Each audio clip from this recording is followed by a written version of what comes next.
Welcome to our online worship service for the First Unitarian Society of Ithaca, a community that creates connection, finds inspiration, and engages the world. We're glad that you have carved out time this morning to be with us. We would like to extend a particular welcome to anyone who is joining us for the first time, perhaps from another UU congregation or checking us out this morning. Welcome, welcome, welcome. There's a lot of uncertainty right now, but we are certain that we need one another. First, a few announcements. I would like to take this opportunity, first of all, to thank our producer, Susan Weiss, who is behind the scenes and does a lot of the work, switching screens and basically keeping the service going so well. Thank you. We're currently seeking new facilitators for our small groups. Small groups are opportunities to gather with 6 to 8 other people and reflect on the monthly theme, events in our own lives, and thoughts and feelings about the world we live in. If you're interested in joining a small group or becoming a facilitator, please email our engagement and outreach coordinator, Vivi. Her email is on our website. Starting tomorrow and also the following Monday, Reverend Margaret will be offering a 2-part class on spiritual practices. If you're interested in participating, please email her today. Suzanne and Vivi are hosting weekly craft nights on Tuesdays, where there is shared space to be creative and find community. If you're interested in finding out more, please contact either of them. Summer services are on. Having worked out technological issues in our online Sunday services, we're looking forward to continuing this summer. But first, we need presenters. We'd like to work around the theme of journeys, whether that journey is physical, emotional, or just life's adventures. If you'd like to share your story or know a presenter you'd like to hear from, please send these names this week, that's in all caps, this week, to Don Barber at sunnybrk@gmail.com. Again, that email is sunnybrk@gmail.com. Stay tuned for more information and plan to join us as we continue our COVID-19 journey. Please be sure to check your email, our Facebook page, and our website for more information about how to create connection amidst this experience of physical distancing we are having. For instance, we have Zoom meetings set up for many of our small groups, ministry teams, and newcomer meetings. Now, let's take a moment and each of you say out loud or silently to yourself the name of someone you are grateful for. I am grateful for Jamie and Nick, my children, who amidst this time of physical distancing still make me feel close, and vice versa. Who are you grateful for?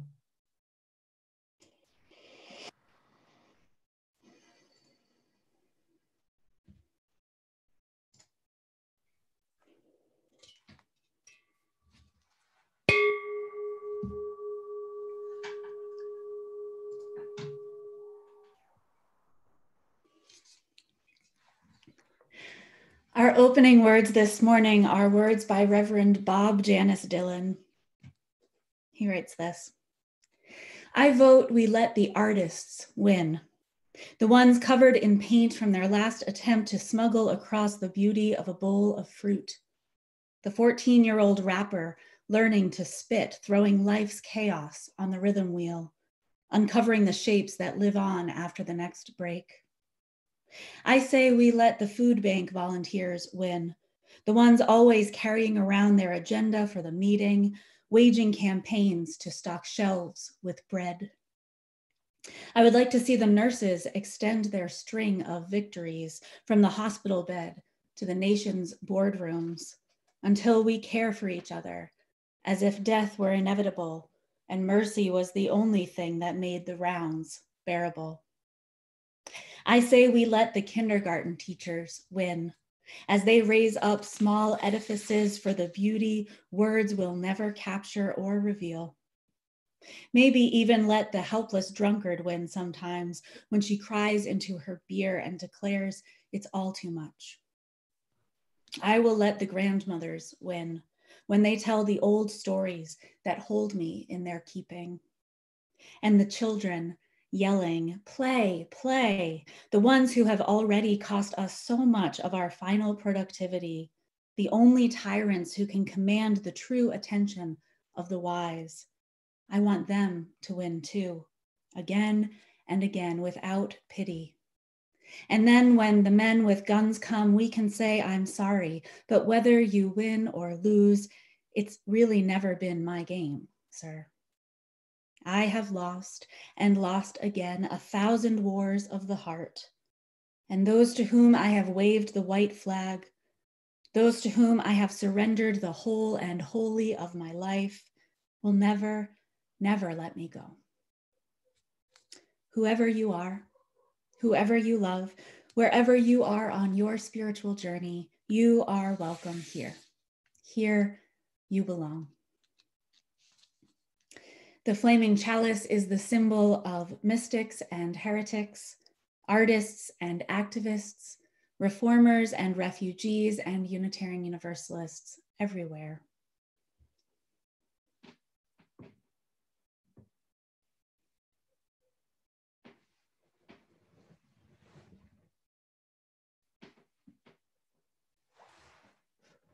We light this chalice for the warmth of love, the light of truth, and the energy of action.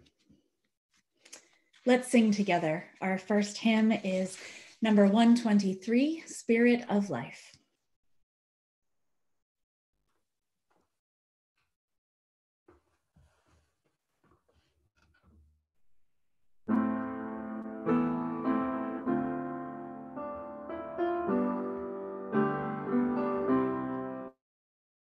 Spirit of life, come unto me. Sing in my heart all the stirrings of compassion, blowing the wind, rise in the sea, move in the land, giving life the shape of justice. Roots hold me close, wings set me free. Spirit of life, come to me, come to me.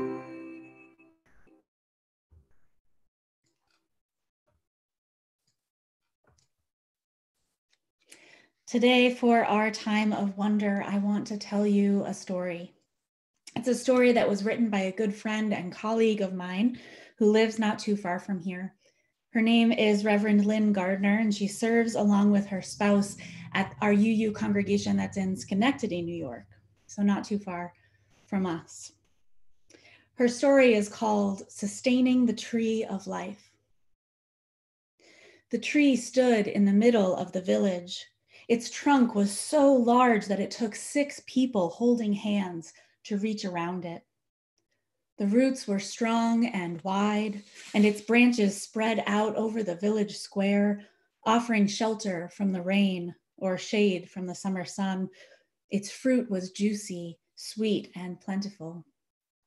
The people of the village loved the tree. Children played beneath it and climbed in its lowest branches. Young people knew that if you whispered your dreams to the tree, they were more likely to come true. People who proclaimed their love or friendship for one another beneath its branches found their relationships to be nourishing, and elders discovered that their sweetest memories could be counted on when they were near the great tree. The tree had been witness to so much, and when the breezes blew through the leaves, one could hear the echoes of generations, laughter, conversations, dreams, prayers, songs. Animals loved the trees too. Rabbits lived in burrows under the roots, squirrels and monkeys lived in the branches, and bats and birds flew in to eat the abundant fruit. The tree seemed to buzz with life. Now, one day, a traveling merchant arrived in the village. He rested in the shade and ate 2 pieces of delicious fruit. "This fruit is incredible," he said. "I'd like to have some to sell in the next villages that I visit. Who owns this tree?" "No one owns this tree," replied a villager. "If anything, we belong to it." "Well then, if no one owns the tree, then no one will mind if I pick the fruit," said the merchant, and began to fill his basket. "I mind," said the villager, "and today I am the keeper of the tree." "What do you mean, the keeper of the tree?" "We each take our turn being here with the tree. We could never own it. We're here as protectors, as sustainers." "That's ridiculous. This tree doesn't need you. You could just take what you need, take what you want. The tree will continue." But the villager couldn't be persuaded. "Sir, this tree isn't like that. We don't come here to take from it, even though we receive much. We are keepers of the tree because this is where we are nourished. This is where some of our most precious moments are, our most precious memories, and where our people have dreamed. This is where we remember who we want to become." "Well," said the merchant, "you may think this tree is very special, but it still doesn't need you to sit with it. That's preposterous." "Ah," replied the villager, "the tree itself may not need me, but what of others who come by? Just this morning, I sat with a woman whose heart was heavy with worry. Had I not been here, she would have had to carry all that weight alone. And this afternoon, a tired couple came by and they rested with me.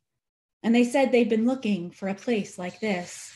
And then an elder came by and we watched the birds in the branches together. And now you're here.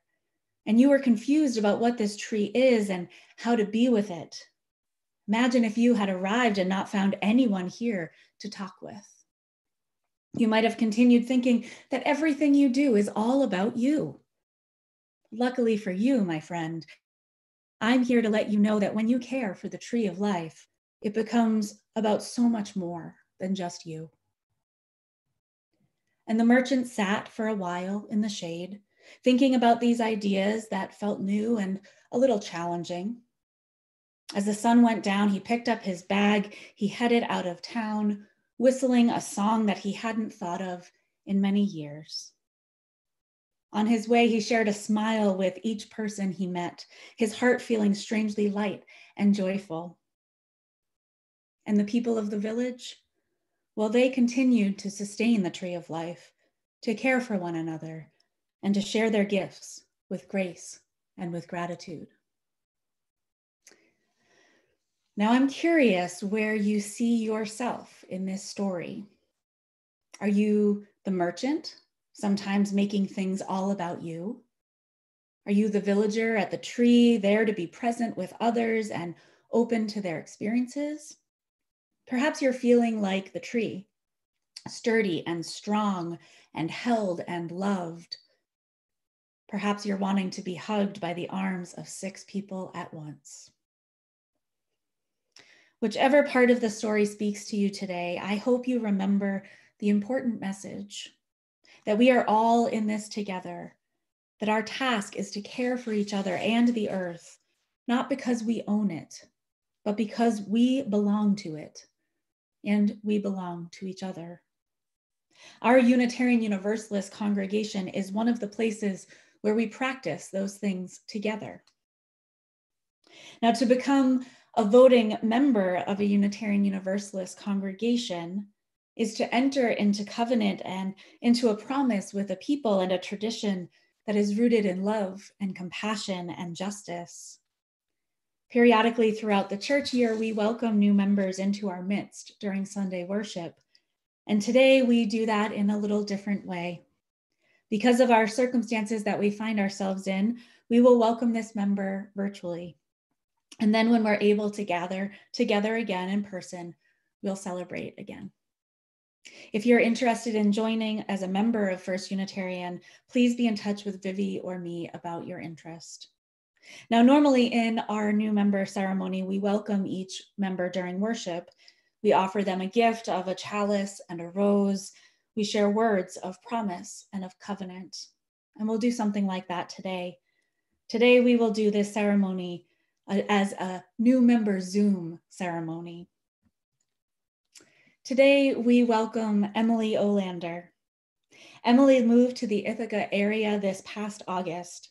She is a lifelong Unitarian Universalist and works as a licensed social worker for Rocker Center in the TST BOCES Turning Point program. Emily does individual and group counseling with elementary school students, as well as crisis management. She's been doing this work online since we've been home. She loves being a social worker and working with kids. Her hobbies include photography, archery, and traveling. Emily is excited to become a member of FUSIT and looks forward to getting to know everyone.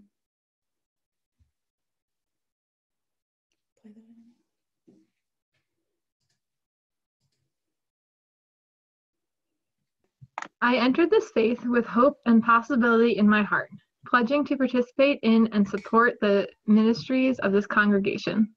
I covenant to remain true to the spirit of love that flows through this congregation and guides me. I seek your welcomeness as I join you in this faith. As we continue to live into our covenant with one another, we do so with joy, friendship, and hope in our hearts. May we create connections, find inspiration, and engage the world together.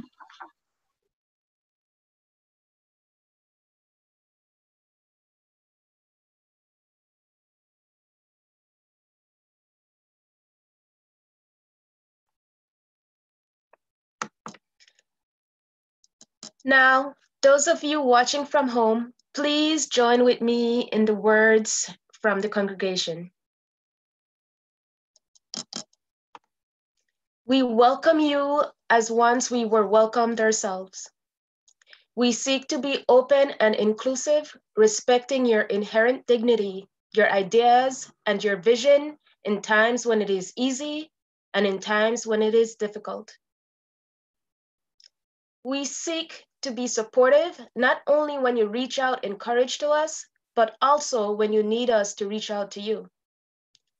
In return, we ask that you recognize our humanity. We will not always live up to our ideals. And when we fall short, we invite you to stay in relationship with us and help us more fully bring alive the spirit of love. We welcome you as an equal member of this congregation, of this faith, and of our shared spiritual journey. As we continue to live into our covenant with one another, we do so with joy, friendship, and hope in our hearts. May we create connections, find inspiration, and engage the world together. Yay! Welcome, Emily, our newest member. Welcome, welcome.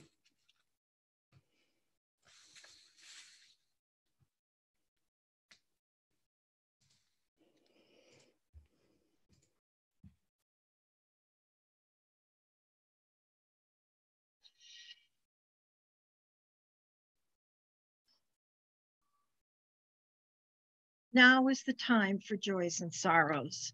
If you have a joy or sorrow you would like to have shared, please send them to Reverend Margaret by email at minister@uuithaca.org by 9 a.m. on Sunday morning. And bear in mind that our service is live streamed when you consider the private nature of your joy or sorrow. In a spirit of reverence, love, and care, we take time now to share some of the joys and sorrows of our community, to share those events that call for our prayers and support, our praise and celebration. A joy. Please join me in wishing our own Jens Wenberg a happy birthday. He celebrated his 85th birthday this last Thursday, May 7th. For those we are holding in our thoughts, in our hearts, and perhaps in our prayers, let us call these names out loud into this community, into this space of healing and hope right now.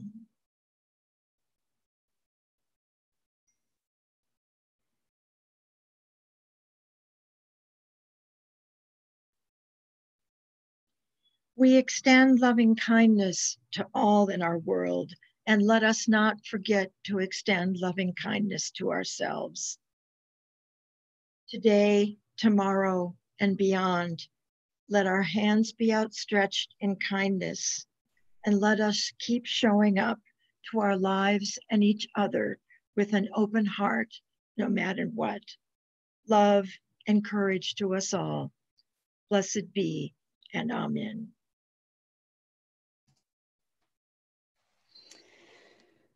Holding in our hearts all that has been shared with us this morning and all that we are carrying in our silent sanctuaries of our hearts, I offer up 2 meditative readings this morning. It was too hard to find one that fully encapsulated this day. So I invite you to listen deeply to each of these prayers and holding your hearts, your feelings.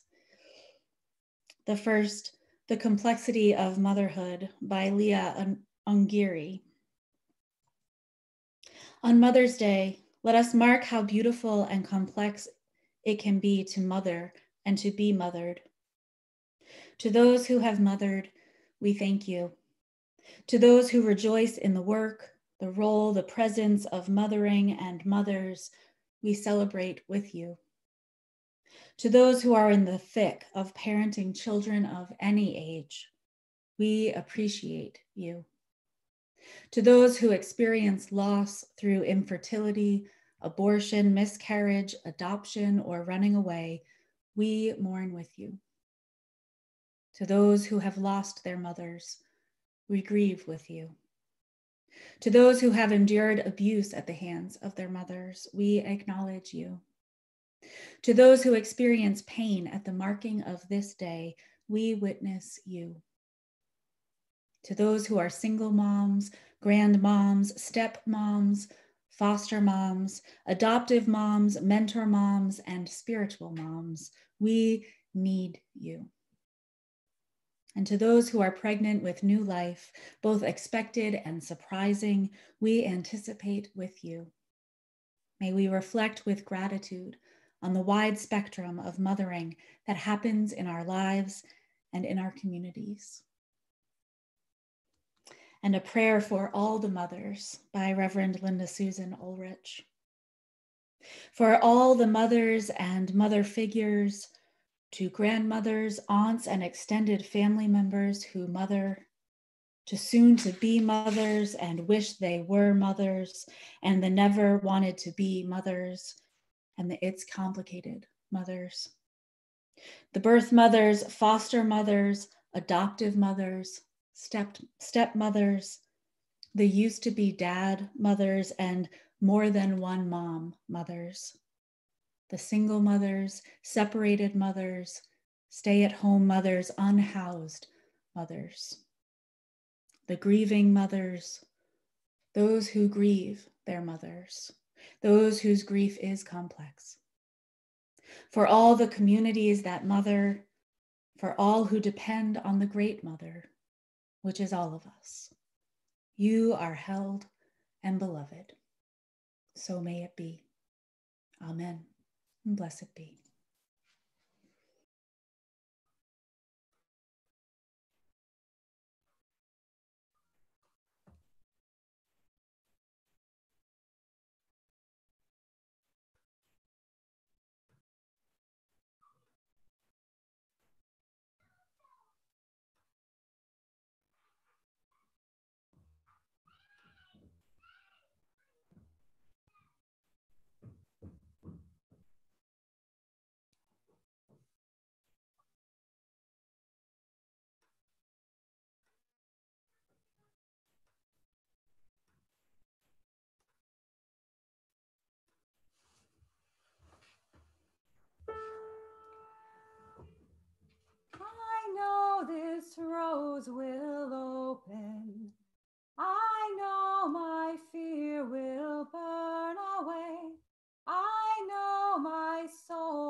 rose will open.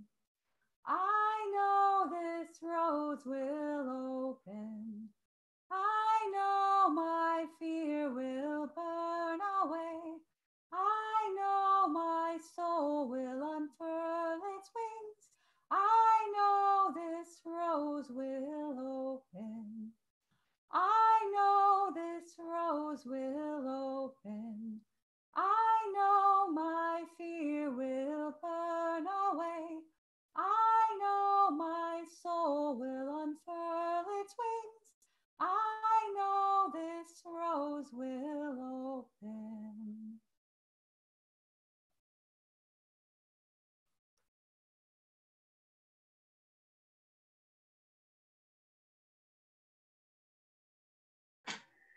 Each week, we take an offering to sustain the important ministries and programs of this congregation and its presence in Ithaca. We receive these gifts and dedicate them to our shared work, serving human wholeness, welcoming the stranger, and caring for our planet, walking together always with love and compassion. Today, we will be accepting your gifts in a variety of ways, via text, on our website, or by placing placements in the mail. We are committed to being the church in this crisis, and we need your support. This includes full payment to all staff, including paid sick leave for those who cannot work from home. May these gifts support connection, inspiration, and engagement for this congregation and the ways it ministers to the world. This morning's offering will now be gratefully given and received.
In the United States, Mother's Day was started as an act of rebellion and resistance to war, to violence, to the ways that mothers were subjected to these things, losing their spouses and children in the process.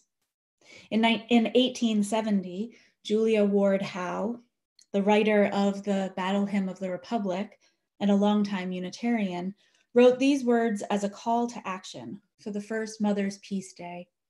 She called for women to unite together for a common good, a common cause, a common striving toward a new way of being. Her words are a call to people of all genders. Arise, all women who have hearts, whether your baptism be that of water or of tears.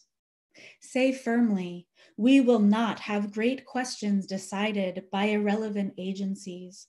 Our husbands shall not come to us reeking with carnage for caresses and applause. Our sons shall not be taken from us to unlearn all that we have been able to teach them of charity, mercy, and patience. We women of one country will be too tender to those of another country to allow our sons to be trained to injure theirs. From the bosom of the devastated earth, a voice goes up with our own. It says disarm, disarm. The sword is not the balance of justice. Blood does not wipe out dishonor, nor violence indicate possession. As men have often forsaken the plow and the anvil at the summons of war, let women now leave all that may be left of home for a great and earnest day of council. Let them meet first as women to bewail and commemorate the dead. Let them solemnly take counsel with each other as to the means whereby the great human family can live in peace, each learning after his own time the sacred impress not of Caesar, but of God. In the name of womanhood and of humanity, I earnestly ask that a general Congress of women without limit of nationality may be appointed and held at some place deemed most convenient and at the earliest period consistent with its objects, to promote the alliance of the different nationalities, the amicable settlement of international questions, the great and general interests of peace.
The scene opens on a large park, green grass and paths to walk and jog on. There are benches and a play structure with kids playing. We see 3 mothers walking together side by side, carrying their babies close to their bodies. Presumably they're practicing attachment parenting with wraps holding their babies close to them. Then from another part of the park enters another group of moms carrying their babies under breastfeeding covers.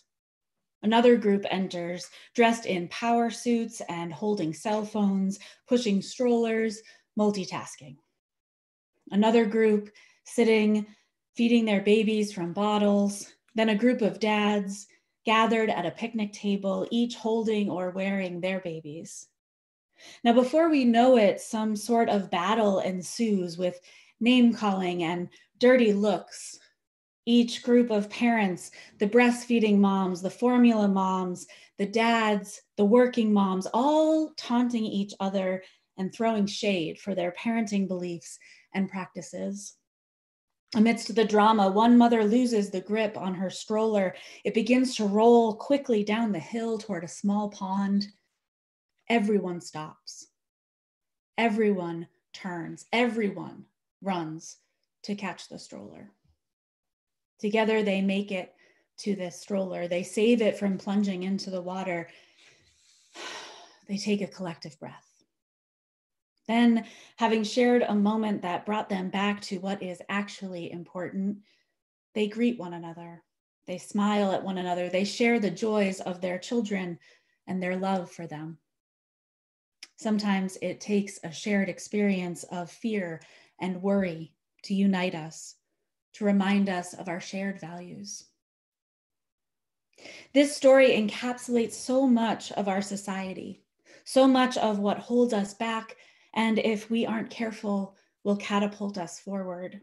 It illustrates the ways we fall into patterns of judgment of ourselves and of others, and criticism about how and why we do what we do.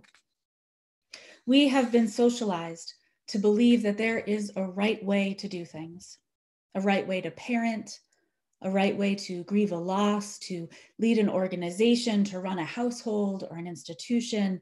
The list goes on. Like the people of Julia Ward Howe's time, we are taught that it is dangerous to question those assumptions. Right now, we're even considering if there is a right way to live in a pandemic. There seem to be those people, you know the ones I mean, the ones who are rocking this sheltering in place thing. They're cooking the meals, doing the crafts, completing the home projects, putting in all their hours at work, making great snacks for their seemingly perfectly behaved children. At least that's what social media would have us believe. And the reality is that we are all figuring it out. We all have those days. And I'm not sure there's one right way to make it through this challenging and strange time. Each of us comes from a certain social location. We have the resources we have, the support systems we have, the access to what we need or not. The truth is that there is no right way to make it through a pandemic. There are things to try, ideas about how to remain balanced, but we are building this plane as we fly it. So if you're feeling overwhelmed, yep, that's about right. If you're feeling better rested, that's right too. If you're feeling scared and lonely and unsure, that sounds about right to me. If you're worried for the well-being of others during this time, that's right too. And if you aren't sure how to feel, welcome. Here in the United States, we are taught that our beliefs and our opinions are what is most important. It is that sense of rugged individualism that we uphold as a foundation of our culture. We're taught that our success or our misfortune are the product of our choices. We're taught that others might have an interesting perspective to offer, but usually we're encouraged to only let it influence us, not change our stance. Yes, we care about our collective experience, but all too often we fall back into our comfort zone where we focus solely on our own experience and needs and preferences. This often causes us to rush to judgment, whether silent or spoken, of ourselves and each other. Are we measuring up? Are we doing what's right? Who says what's right? This is what is illustrated in the scenario I described to you before with the parents in the park. Each group of parents was seeking to be the most loving and caring they could be in their own way, with the resources they have, with the common goal of love. Each in their different ways, each with pluses and minuses, none of them perfect. Each group wanting to win in a game where there's actually no clear winner or clear loser.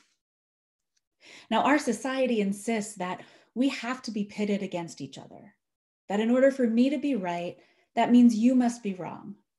In order for me to justify my decision, I must explain why all the other options are wrong. There's one right way to do this whole life thing perfectly. We do this with our parenting, we do this with our working, our living, and this leaves practically no room for creativity or possibility or failure or an attitude of learning and growing or achieving, because we're so focused on achieving that we miss all the other pieces. In the United States, the right way has been shaped by certain values and ideals, many of which lift up personal freedom, a sense of agency, and either-or thinking. We aren't great at remembering how we are connected to, impacted by, interdependent on one another. Of course, right now, this is the time of a worldwide pandemic, so it's clear and more obvious than ever that we are all connected. And still, we wrestle between wanting to do what's best for all of us and feeling frustrated at the lack of agency in our own lives. We haven't been taught much by our society about how to hold many truths at once, to see the world as both and instead of either or, to see the beauty in the myriad possibilities that exist. It's my hope that our Unitarian Universalist values will help us to sharpen this skill of holding multiple truths. Ours is a tradition rooted in the ideal that beliefs and values are ever changing, that our way of understanding the world and our place in it is influenced by accumulating wisdom and meaning over time. If this skill is practiced well, it can be a vital component of finding a sense of belonging in an ever-changing world. But in many ways, this idea of holding many truths is countercultural.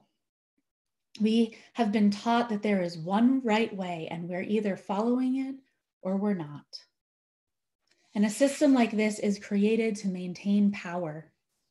If there's only one right way to do something, to be a parent, to be a teacher, to be a member of society that is contributing and good and important, then that means that the people who do it that way, the right way, continue to know the rules. Heck, they make the rules. They have the resources and the power. They never have to relinquish it or learn from it. Not only is this the permeating message in our society, but it finds its roots in the culture of white supremacy. Now, I know that the term white supremacy can be a difficult one for us to digest, especially for those of us who are white. The idea of white supremacy looks a certain way, a way that includes white hoods and torches, senseless killing of unarmed Black men, rallies of white men in camouflage carrying assault rifles and yelling. And that's part of it, a big part of it. And we've seen it recently, again, in the killing of Breonna Taylor and Ahmaud Arbery. And this has been an important narrative for our society to tell about white supremacy. The white supremacy where the hatred and lynching are what it means to be a white supremacist, these extremes. because that means that as long as I'm not doing any of those things, I'm not racist, and I don't adhere to the ideals of white supremacy. I know the rules and the boundaries. I know where I need to stay. And that narrative is not the whole story. Like most things in the world, there's more to it than that. The reality is that white supremacy is much more stealth. It is in many ways the dominant culture here. Its ideas are woven into this country and our communities like tiny threads that hold us with certain ideals in sneaky ways. Our opinions about parenting, about worship, about work practices, they're all influenced by this. And because we've been trained over our lifetimes to believe that racism and white supremacy are simple ideas with very showy displays, we can completely miss the tiny intricacies, the details, the microaggressions that actually keep these ideas alive. Within a white supremacy lens, there are some basic principles that are held up as important. These influence all of us, whether we want them to or not, in ways we realize and in others that are less obvious. These values make up the water in which we swim. Now, some of the things we find within a white supremacy framework include ideas like perfectionism and either-or thinking. The idea of perfectionism makes us believe that there's one right way to accomplish a task, to hold a certain identity, to show up. Usually, that way is whatever has been traditional for white culture. Take, for instance, the idea of being a perfect mother. What exactly does that look like? Start, for instance, with the perfect family. What does that look like? Is there such a thing? Is that really a goal? Maybe this idea features a white heterosexual set of married parents who have a steady income, a safe and large home, great schools, lots of free time to be with their children, the ability to somehow parent incredibly well, even and especially when things are hard. I feel like there's also this added assumption that includes cleaning and baking and little notes in perfectly packed lunches for school. If that is the picture of perfect parenthood, how many people does that leave out? Who is not in the conversation?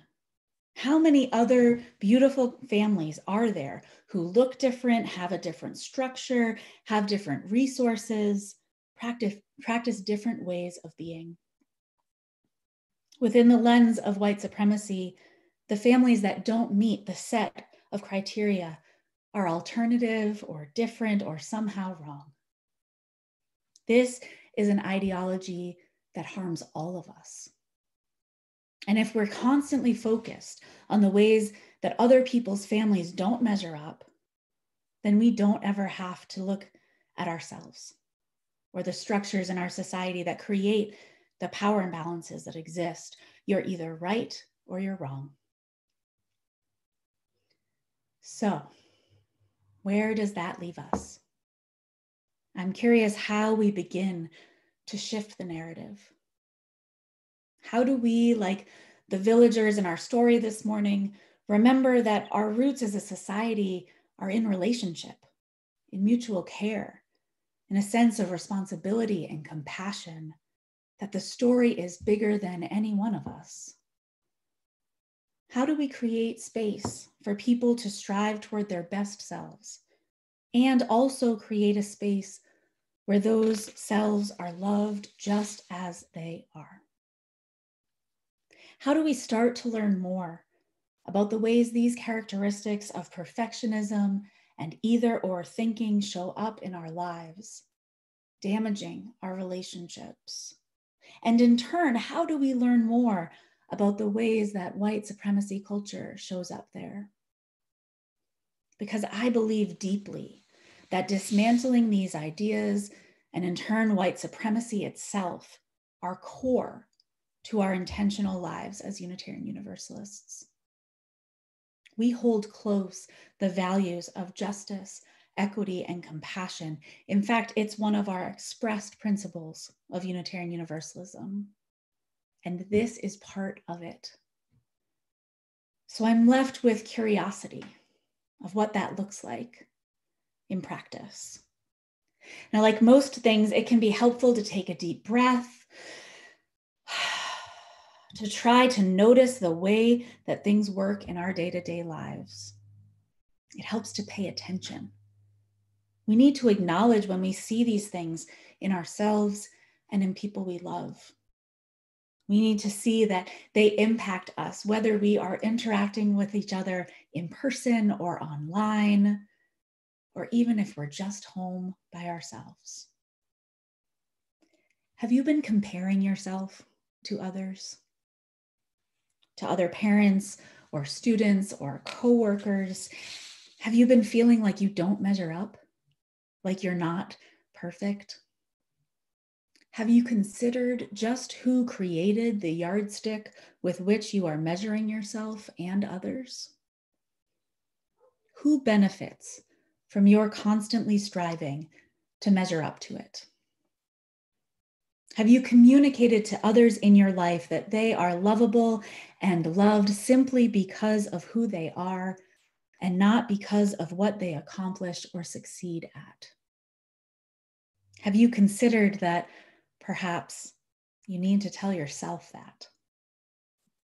that you are enough, just as you are, that you are beautiful and lovable and loved, that you are amazing, not because of what you create or do or produce or accomplish, but simply because you are you.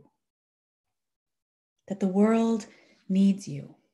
The world needs you, all of you, the parts that are perfect and the parts that need some work.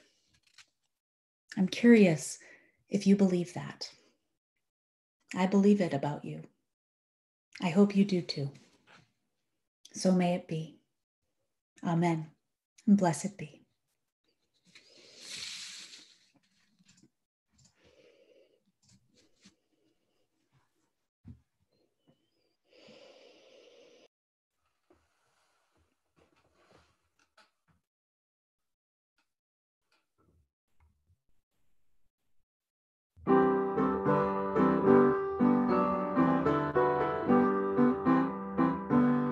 Love will guide us, peace has tried us, hope inside us will lead the way on the road from free to giving. Love will change the world through the hard night. If you cannot sing like angels, if you cannot speak before thousands, you can give from deep within you. You can change the world with your love. Love will guide us, peace has tried us, hope inside us will lead the way on the road from free to giving. Love will guide us through the night.